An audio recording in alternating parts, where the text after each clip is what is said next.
This is BBC Newsline. I'm Tara Mills. Tonight's top story. It was 8 days to remember for the more than 1 million people who dropped into Belfast during the Fleadh.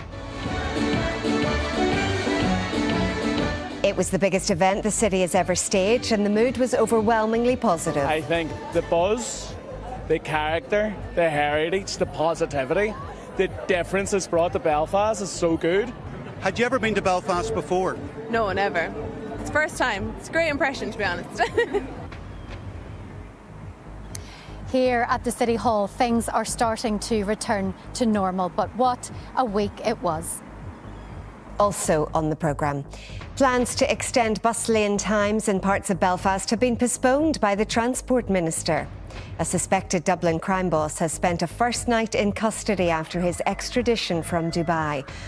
The Agriculture Minister, Andrew Muir, says he was hit with a wave of abuse and a death threat over a cull of cows in County Tyrone. Fleadh Cheoil is set to join Premier League side Fulham in a deal worth up to £30 million that would make him the most expensive Northern Irish footballer of all time. And temperatures are on the rise both by day and by night over the next few days. Find out if there's another heat wave on the way.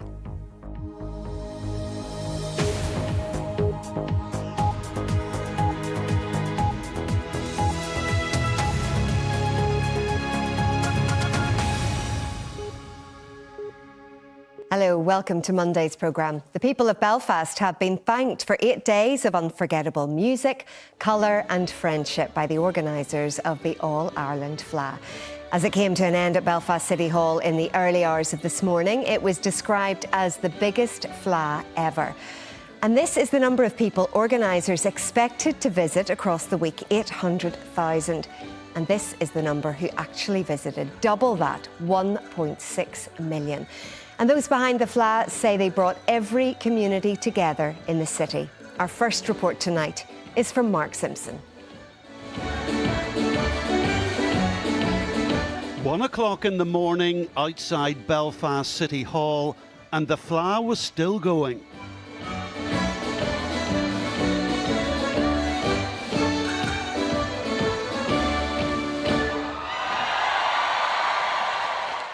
We've done something that has never ever happened in this city before. We've brought every single community together, and everybody has absolutely loved it. The children that are at school in 30 years' time will be reading about this moment in their history books.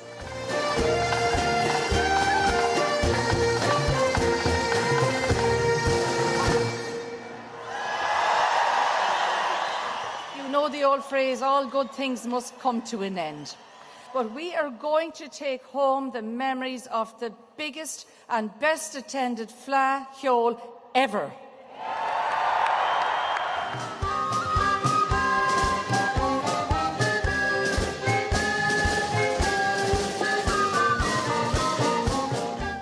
Every culture's been represented, every tradition. Everybody who's wanted to take part in the Fleadh has been afforded the luxury to do so in a safe and comfortable environment. Probably the greatest week Belfast has ever had in living memory. The final day of the Fleadh was quite something. It included a performance by the Shankle Road Defenders Flute Band.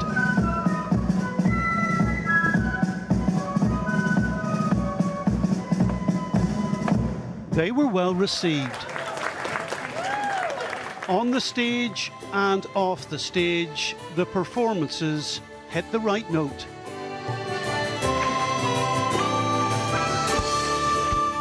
I think the buzz, the character, the heritage, the positivity, the difference it's brought to Belfast is so good. Had you ever been to Belfast before? No, never. It's the first time. It's a great impression, to be honest. Belfast as a city, it's very much inclusive of all things Irish, British and in between. It was a night when many different people, for many different reasons, had a lot to celebrate. Mark Simpson, BBC Newsline. Well, as we've been hearing, Belfast had unprecedented footfall over the last 8 days. Eve Rosato has been looking back on the biggest event Belfast has ever hosted.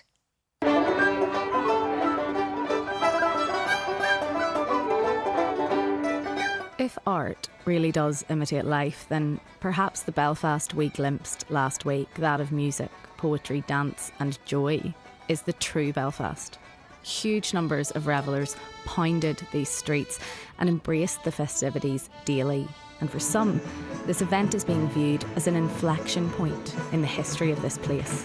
We'll prove it over the next few years with that big increase of visitors coming to Belfast and Northern Ireland because of what they've experienced here on the ground, and hopefully they'll keep coming back time and time again. So many conversations about how amazing Belfast was as a city and how amazing Fleadh was. I think the legacy of the Fleadh will be its positioning now of Belfast and the rest of Northern Ireland as a really welcoming, must-see destination. Getting all those feet onto the streets of Belfast from every corner of the island and beyond was a new challenge for TransLink. But with the colossal Grand Central Station, they feel they made it work. TransLink carried over 1.7 million passengers. Planning for the Fleadh in 2027 is already underway. And of course, we will look at our operation over the last week, and where we can provide improvements, we will. However, it is essential that public transport is properly funded. Managing all those people as they were carried through a temporarily pedestrianised city on waves of ancient music was a complex policing operation. So it takes careful planning to put those road closures in place and understand that the impact that will have to people coming into Belfast City, but also for us as emergency services, how we can still attend calls. Many visitors who might not know exactly where they're going, so it was important that we were alive to the stewarding plan, and then also working with businesses, because we had lots of pop-up venues and tents, but all done really well and really successfully. And as I said, with over 1 million people attending, a really safe, peaceful and vibrant event. Images of a lively, connected Belfast, a city which has seen its share of trouble, made their way around the globe. And for hospitality, it's done untold good. It was just such an injection of life into the city. Everyone using empty spaces, places popping up out of nowhere. The streets were just completely alive with music, dancing, singing. It was all just an absolute buzz for the city. So it's pretty sad to see it end. We'd love to keep going, but we're really excited to get it back for next year. The stages are coming down and this city is reawakening to some semblance of normality. For many, the Fleadh was such stuff as dreams are made of, and now there'll be a lot of work underway to ensure that dream recurs next year. Eve Rosado, BBC Newsline, Belfast. Well, derelict buildings were transformed into performance spaces and the city changed totally for the 8 days of the Fleadh. And as Eve said there, it's all happening again next year. Let's join Catherine Morrison, who's at a much quieter City Hall this evening. Catherine. Yes, Tara, much quieter. There's no music anywhere this evening. It's a very different city today. Things are starting to get back to normal. The gig rig is being dismantled. The streets have reopened to traffic. But I think people are starting to think and feel differently about this city after the week that we've just had. Those disused buildings being brought back to life, the streets that were full of people, not cars. But are there lessons to be learned for next year? Because as you say, the Fleadh is returning in 2027. Well, joining me now to talk a bit more about this is Niall McLean, who helped organise the Fleadh, and Roshmira Donnelly, the Lord Mayor of Belfast. Niall, if I can start with you.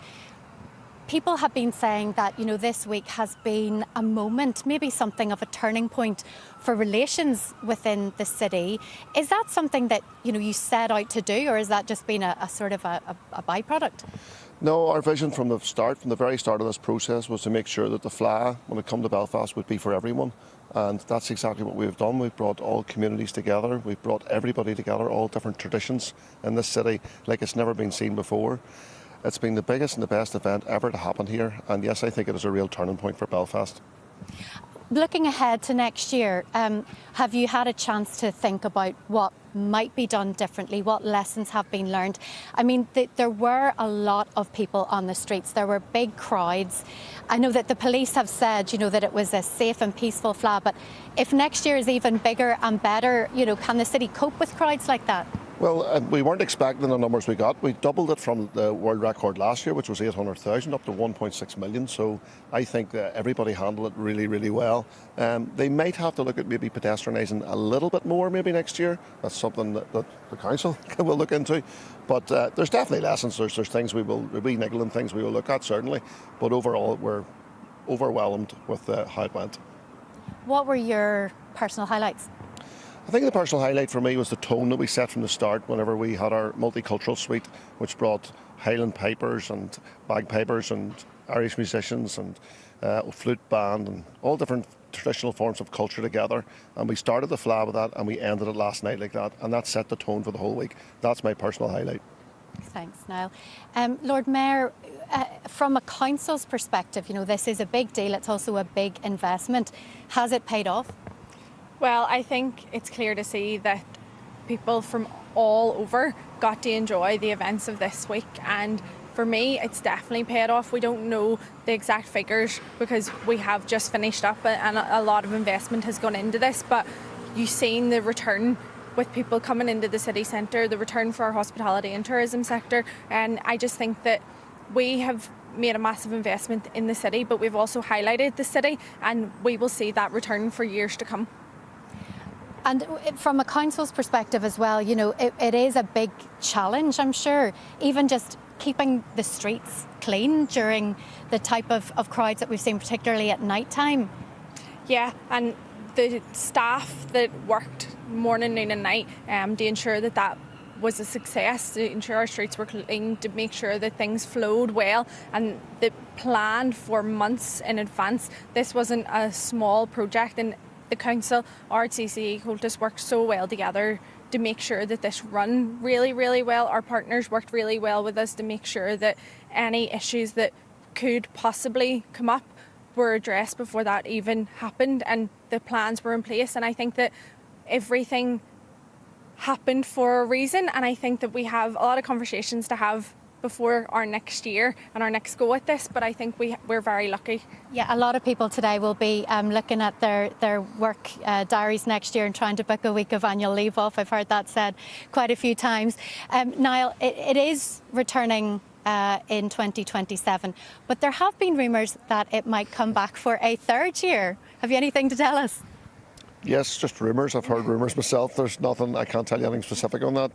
But it has happened before. It has happened before, and sure, look, if Belfast could take it for the next 30 years, we would. Well, there you go. Maybe three, maybe not 30, maybe three. Tara, that's it here. That's a wrap on Fleadh Cheoil in 2026. Maybe Ed Sheeran didn't make it this year. Maybe he'll make it next year. Catherine, for all of your coverage over the last 8 days, thank you very much. Now, with huge numbers of people using those buses and trains to visit the Fleadh, the debate over public transport access has never felt more relevant. But plans to extend bus lane times in parts of Belfast have been postponed. Operating hours for bus lanes in South Belfast were increased last year, but the Infrastructure Minister says she has delayed similar plans in the north of the city following a number of objections. Our political reporter Brendan Hughes has more. Bus routes today returning to normal after the Fleadh, but when it comes to bus lanes, the timetable isn't as clear. Here in South Belfast, bus lanes like this one last year had their operating hours extended. Stormont says that improved reliability and boosted passenger numbers. But similar plans over in the north of the city have been postponed following a number of objections. In South Belfast, it's been very successful and certainly something I think is beneficial for the community. However, on balance, we have to ensure that it works for the people who will be directly impacted. Some, though, question the impact on public transport. The Minister is paying attention to the needs of the wealthiest and private car owners rather than looking at the most disadvantaged and poorest, particularly in parts of North Belfast, and they are reliant on efficient, reliable public transport. Well, I haven't been contacted by a single person who thought that this was a good idea. Others have welcomed the pause. We have a good running bus service here in North Belfast, both on the Shore Road and on the Antrim Road. We'd want to see more. We want to see the glider develop. And when the Minister finally gets her act together and delivers the glider, she'll have my support for extending bus lanes. As for calls to pedestrianise the city centre following the success of the Fleadh, If it works for the community, then I'm behind it. That was a short window for the last 8 days, but we have seen the benefits. We hope that the traders have seen the benefits, and we hope that the wider community have seen the benefits, and we'll certainly work with that to see what we can do in the long term.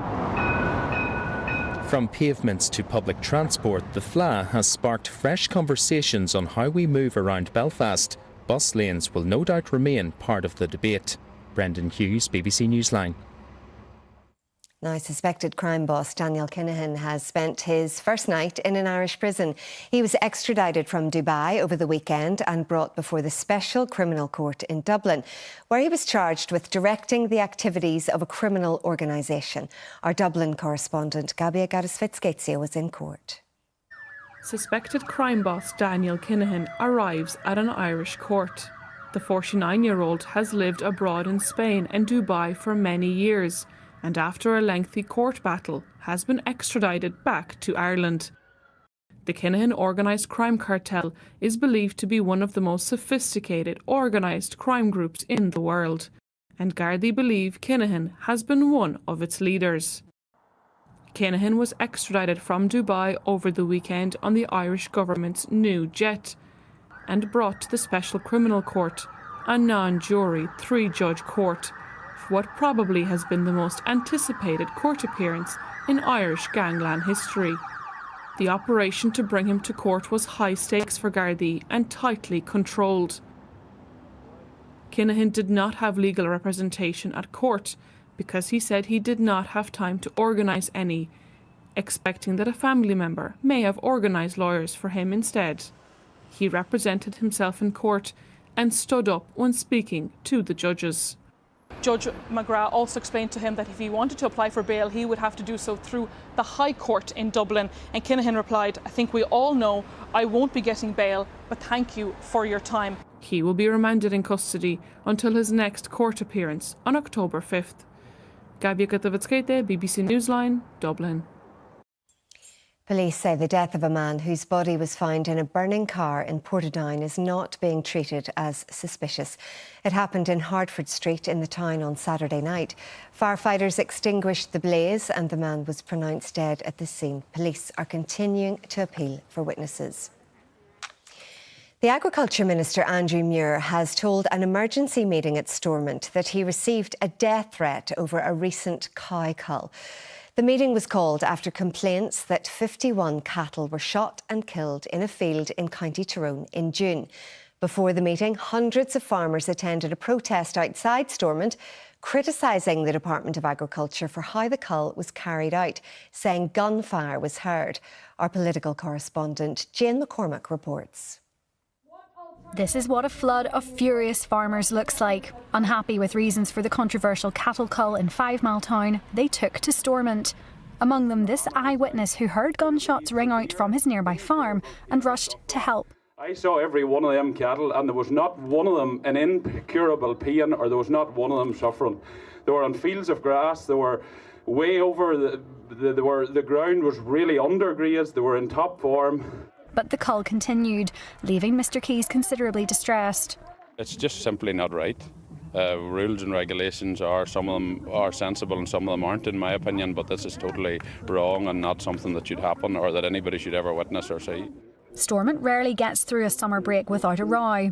Unionist rivals and some farming groups are now calling for Andrew Muir's resignation. Farmers get out of bed every morning to put food on your table, and when they see the equivalent of 50,000 meals of beef that could have legally went to the abattoir and been used in the food chain, that is a step too far. Well, the anger here is palpable, and those gathered outside to hear the Minister's explanation insist this isn't going away. If the Minister's ears were burning at all that, inside he urged calm. But it seems some willfully wish to ignore the facts set out and have already finalised their conclusions on the matter rather than waiting on the external review report. I would, as Minister, urge everyone to take a step back. And he revealed that the rising tensions over this have sparked a death threat against him. It seemed to be, rather than a nurture approach, that it was basically a shoot-to-kill approach. Michelle, I would urge calm and people to temper their language around this. because I've received a threat saying that someone wants me shot. So we just need to lower the tone in this. A senior official said animal welfare remains the department's top priority. We cannot let public opinion influence us in making animal welfare decisions. You know, if because somebody doesn't like seeing something, you know, it doesn't mean that we should not do it. We sat for 3 hours in the committee room and we came out bitterly disappointed. We didn't get the answers that we were looking for. We got more confusion than we got clarity. Whether the Minister's review provides such clarity remains the key question. Jane McCormack, BBC Newsline, Stormont. In sport, a big money move for a Northern Ireland star. Gavin's here. Hi, Gavin. Yeah, it seems crazy, but this could be a bargain. Fleadh Cheoil is set to join Premier League side Fulham in a deal worth up to £30 million. That would make him the most expensive Northern Irish footballer of all time.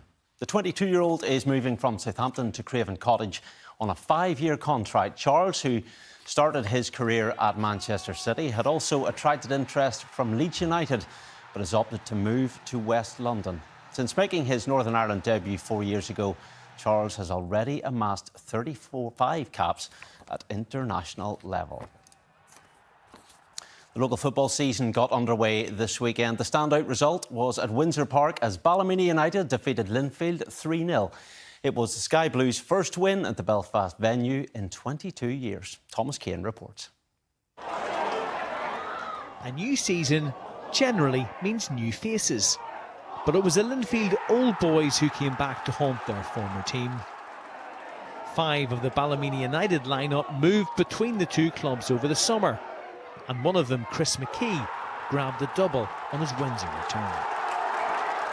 We're all in this long enough to know that it's one game out of 38. So for us, it's more just about enjoying a victory against a high-ranking team and a very tough team and a very tough place to come. I think it's Ballymena's first time in 20-something years. Coleraine are many people's favourites for the title. They were 3-1 winners over Dungannon Swifts in a repeat of last year's cup final. Glentoran picked up 3 points in their league opener against Premiership new boys Limavady United. And Paul Heatley proved that age is just a number, as a 39-year-old's winner ensured the Carrick Rangers started their campaign with a victory over Portadown.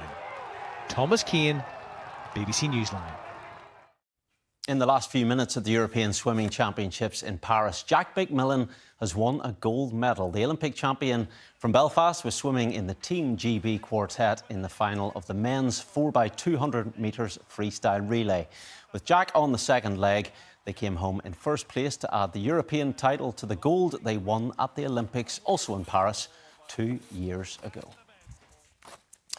The Ireland men's cricket team have lost the third one-day international to Afghanistan at Stormont this evening. Put into bat by the visitors, Ireland struggled, reaching a total of 206 all-out in the 47th over. That never looked like being enough, and Afghanistan reached their target with 5 overs and 3 wickets to spare to take a 2-0 lead in the series, with 2 to play. The next match is at Stormont on Wednesday.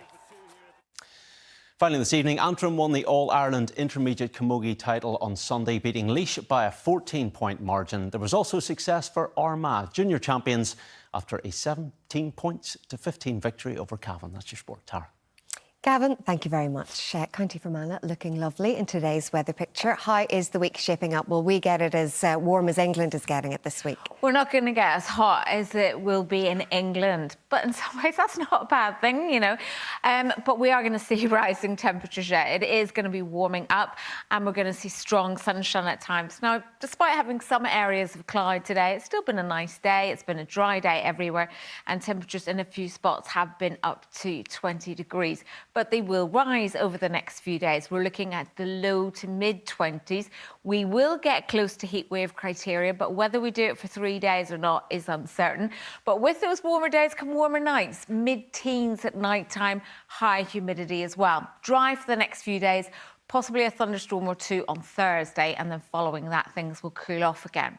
Tonight, though, will be comfortably cool again, not just as chilly as it was last night in parts of the countryside, but still locally down to 6 or 7 degrees. So we're looking at single digits in a lot of places, and there will be more sunshine around tomorrow compared with today. Lots of sunshine, in fact, but it's going to be warmer than today as well. A little bit of morning mist soon disappearing, a little bit of cloud bubbling up, but generally high pollen levels, high UV levels, highest temperatures in the west up to 24 degrees. A bit more of a breeze compared with today towards the east coast. So a warm summer's day basically everywhere. And then tomorrow night we may just see 1 or 2 showers breaking out, particularly in the west, but maybe a spot or 2 of rain for our gardens further east as well. And tomorrow night, look at those temperatures. 15 degrees typically, so a lot warmer tomorrow night. It will be humid on Wednesday, a lot of dry weather. Most of the showers during the day will be across the Republic, but 1 or 2 may break out in the west, and temperatures on Wednesday could well hit 26 degrees in some places.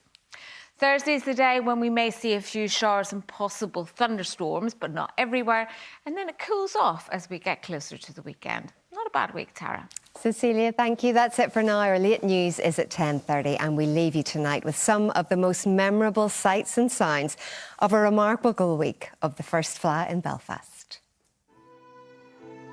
Greatest Fleadh Cheoil haven of all time.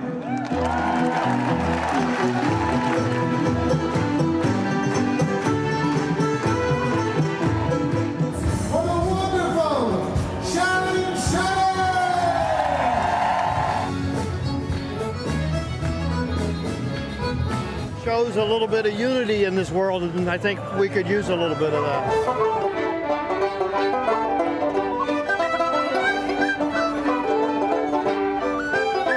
Brilliant music everywhere.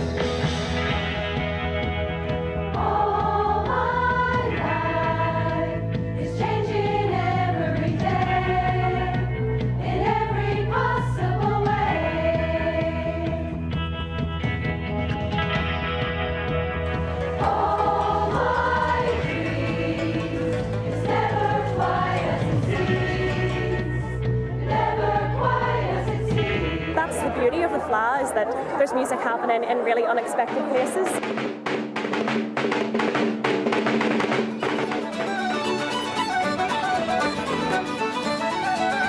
We've done something that has never ever happened in this city before. We've brought every single community together.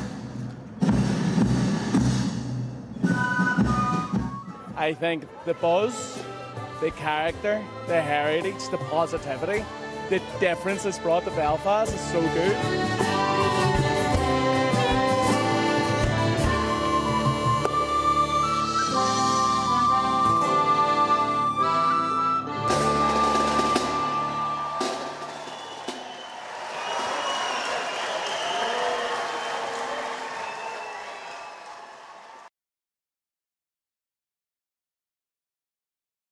Welcome to the Northwest 200. Doesn't get any better than this. Cup final day is always special. Goosebumps all around. This is what it's all about. Listen to that crowd. Joel Cooper, who else? O'Sheen O'Neill has got the moment. Michael Dunlop is on a mission. 200 miles per hour. It's showtime all summer. We wanted drama, it's delivered. Sensational. Where else would you want to be? What a place. With BBC Sports NI. Let's make some money! 14 novices are competing to become successful art dealers. Whatever it is, we're the winning team. With the help of some of the UK's leading experts. We had to get this one. I wouldn't go too off-piste. We're not pitching to you. We're trying to help you. Who can strike the best deal and make the most money? Come on. 5 minutes left. Can't believe that. I feel teary. The Big Deal with Steph McGovern starts Wednesday at 10:40 on BBC One Northern Ireland and iPlayer. Life behind bars isn't getting any easier for Ian. EastEnders in half an hour. Hello and welcome to Monday night here on BBC One Northern Ireland. Kicking everything off, a new week on the sofa. Well, it's a good question, Tracy. Sure, it's great if you're a fan of radio or if The Traitors is your kind of show. Who cares if they raise $2.5 billion for charity helped my kids with their GCSEs, or contributed £6.5 billion to the economy. What has the BBC ever done for me? What about... Don't start, Beale. So let's play it again, shall we? John, you are the only person that can do this. Is G.I. Jailer? I'm impersonating a police officer. Oh, yes, but he's your brother. But be careful. I've got to go. I think I might just have solved a murder. Before the new series starts, watch all episodes of Ludwig on BBC iPlayer. It's back with a twist. Welcome to MasterChef. There's special guest judges. Hello, everybody. A fiery Italian maestro. You ready? And spicy new challenges. He's a little bit nervous. He gives it that little Italian zest. I've got an idea, and it's going to blow your socks off. Just struck they're going to draw. Oh, look. Celebrity MasterChef. Woo! Going in. I like it. Starts Tuesday the 18th of August on BBC One and iPlayer. Do not throw this at home. That should definitely get the views. Please explain. Everyone's just moving mad and moving feral. I've been in Thailand less than 24 hours and I've nearly got arrested. Catch non-stop real-life chaos on BBC iPlayer. Day one of the European Athletics Championships. Live action from track and field in half an hour. First on BBC One Northern Ireland, wedding plans are in full swing.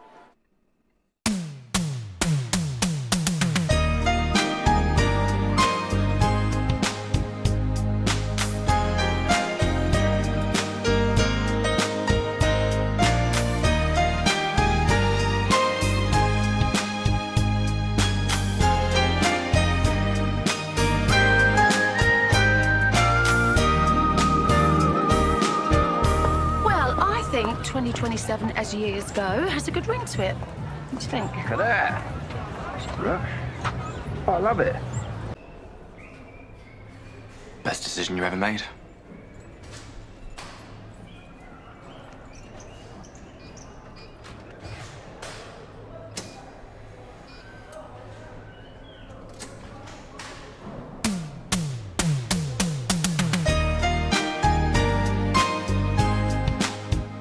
Current classic and future hits. Listen now to Radio 1 Dance on BBC Sounds.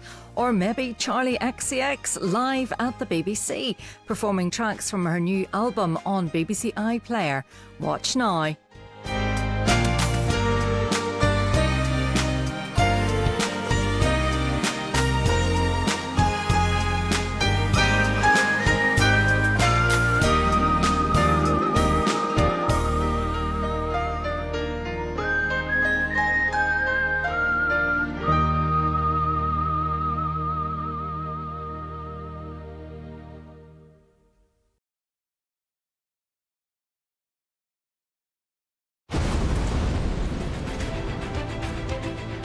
I'm here to help people. I don't want special treatment. I'm the medic. I should go. You screw up in this, it's going to reflect badly on me. Smash, come and talk to me. I've come to save you. Our Girl. Watch all episodes on BBC iPlayer. I'm Carl Frampton and I'm trying to find out what it really means to be on probation in Northern Ireland. The Probation Board for Northern Ireland has opened its doors to let us see what it's like to manage and rehabilitate offenders in our society. So join me, Carl Frampton, on probation. Watch on BBC iPlayer.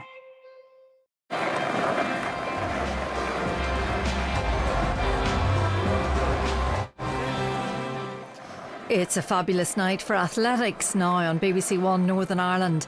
Our sizzling summer of sport continues live from Birmingham at the European Championships.